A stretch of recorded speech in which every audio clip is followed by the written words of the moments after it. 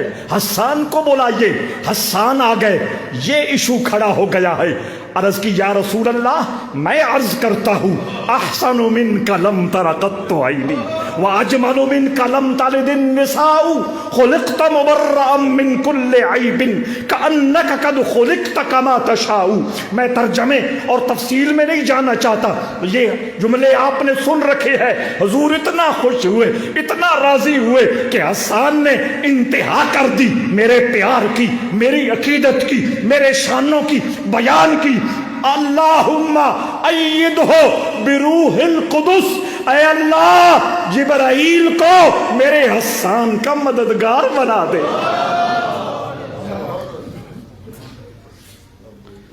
شکر ہے وہاں چیں بچیں ملا کوئی نہیں تھا، سمجھ آئی؟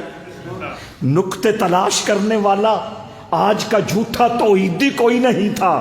یا رسول اللہ تسی تا شرک مکاؤن آئے ہو تے آپ پہ یاد پہ ہو جبرائیل مددگار بن جاوے۔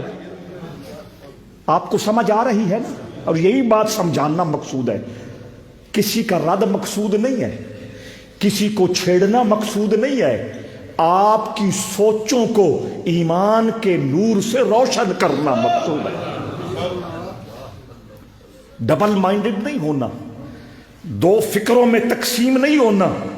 جو فکر مستقیم میرے اللہ نے رسول اللہ کے واسطے سے آپ کو عطا کی ہے، اس فکر کے پیچھے اللہ کا قرآن بھی ہے، سونے مصطفیٰ کا فرمان بھی ہے۔ سمجھ آ گئی؟ فَإِنَّ اللَّهَ هُوَ مَوْلَاهُ وَجِبْرِيلُ، اللہ بھی اس کا مددگار ہے، اور دوسرا بولیں، سب بولیں، نہ تھوڑے کو لو ویلا کدی لئیاں، نہ نعرے دا آکھیا، نہ سبحان اللہ کدی آکھیا، انجے گل ہے، لیکن یہ چیزیں چونکہ سیکھنی ہیں، اس لیے میں چاہتا ہوں فَإِنَّ اللَّهَ هُوَ مَوْلَاهُ وَجِبْرِيلُ۔ ابار صفحہ آئیاں، اے ساڈا نسیم ریاض کے نا ہودا، وسیم ریاض، سمجھ آئی؟ وسیم ریاض، ریاض کلات والے، یہ انہوں نے مسجد کو نذرانہ دی ہیں۔ کس کو؟ کس کو؟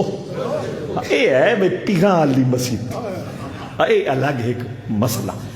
اللہ تعالیٰ ان کو جزائے خیر عطا فرمائے، انہوں نے اپنی خوشی سے، اپنی مرضی سے یہ خدمت پیش کی ہے، اور ان کا کہنا یہ ہے کہ دکان پہ اتنی ہی تھی، میں باقی بھی پوری کروں گا۔ اللہ تعالیٰ ان کی توفیقات میں اور اضافے فرمائے۔ تو میں یہ کہہ رہا تھا، بھرپور توجہ چاہتا ہوں کہ اللہ اس کا مددگار ہے اور جبرائیل اس کا مددگار ہے۔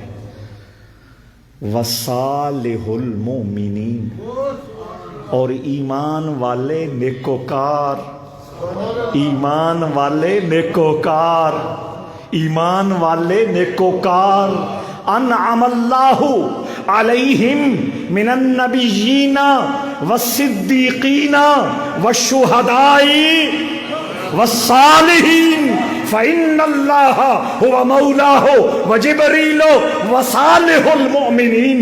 اللہ بھی مددگار، جبریل بھی مددگار، اور اللہ کے یہ سچے ولی بھی اس کے مددگار۔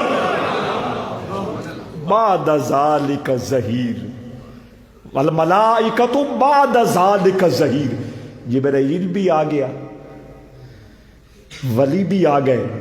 فرمایا ان ولیوں کی نسبت کی وجہ سے پھر اگلا درجہ یہ ہے والملائکۃ بعد ذالک ظہیر، جبرائیل کے علاوہ جو دوسرے فرشتے ہیں وہ بھی اس کی مدد کو اترتے ہیں۔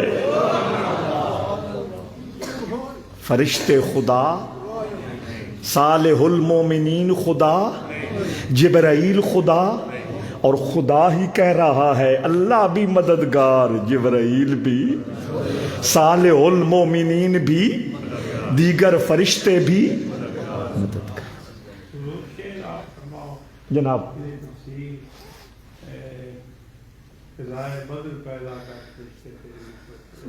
وہ پورا آنا نہیں نا، پھر بد ذوقی بٹ آپ کو سن دیا میں مکال۔ حضرات ذی وقار توجہ چاہتا ہوں، اس کے بعد فرشتے بھی تیرے مددگار۔ حضرات پتہ یہ چلا اللہ کی مدد کا رنگ اور ہے، جبرائیل کی مدد کا انداز اور ہے، صالح المومنین کی مدد کا طریقہ اور ہے، اور عمومی فرشتوں کی ہیلپ اور مدد کا اسلوب اور ہے۔ یہ مختلف طریقے ہوتے ہیں، بات کو بڑی گہرائی میں لے جا سکتا ہوں، لیکن جو سینئر طالب علم ہے وہ اس مقام پر رک کر میرا ایک حوالہ سن لے۔ بیضاوی شریف قرآن مجید کی تفسیر سارے مدارس میں پڑھائی جاتی، دوسرے فکر کے مدارس میں بھی، اہل سنت کے مدارس میں بھی تفسیر بیضاوی پڑھائی جاتی۔ وہاں اس مقام پر روک کر وہ دیکھے کہ مدد مدد مدد اس کی دو قسمیں ہیں، ایک مدد ممکنہ ضروریہ اور ایک مدد ممکنہ غیر ضروریہ۔ یہ صرف طالب علموں کے لیے بات کر دی، وہ میری بات کی روشنی میں اس نقطے کو بڑی آسانی کے ساتھ پک کریں گے اور آسانی کے ساتھ سمجھ گے۔ میں تو اپنے یاروں کی عقل کے مطابق بات کروں گا۔ حضرات ذی بکار فرمایا اللہ کی مدد کا رنگ اور، جبرائیل کی مدد کا رنگ اور، فرشتوں کی مدد کا رنگ اور، اللہ کے دوستوں کی مدد کا رنگ اور۔ حضرات ذی بکار بات سمجھانے کے لیے ایک مثال دینے لگا ہوں۔ ایک شخص خدا نخواستہ اس کا ایکسیڈنٹ ہو جاتا ہے، اس کو سب سے پہلے صفدر شاہ صاحب کے پاس لے جاتے ہیں، وہاں سے کچھ گزارا ہونے کے بعد اس کو سول ہاسپٹل معظم آباد میں لے جاتے ہیں، وہاں سے کچھ گزارا ہونے کے بعد اس کو سول ہاسپٹل سرگودا میں لے جاتے ہیں، وہاں سے گزارا ہونے کے بعد اس کو الائیڈ میں یا جنرل ہسپتال میں لے جاتے ہیں۔ چاروں مدد کر رہے ہیں، صفدر شاہ کا رنگ اور، رورل ہسپتال کا طریقہ علاج اور، سول ہاسپٹل کا طریقہ علاج اور، جنرل ہاسپٹل کا طریقہ علاج اور شفا دینا اللہ کی مدد۔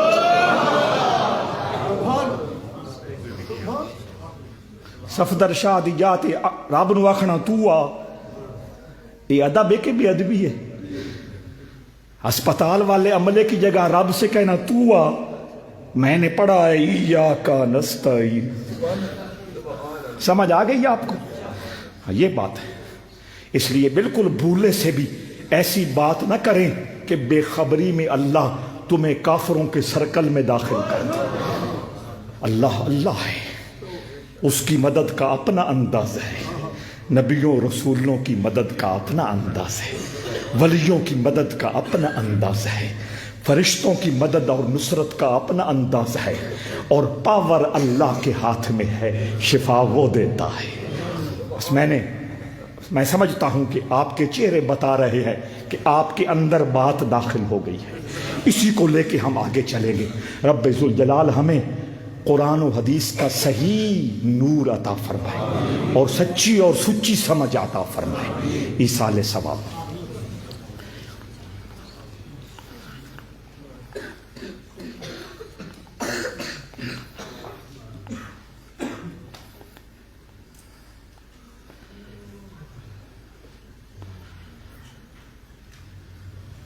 برحمتک یا ارحم۔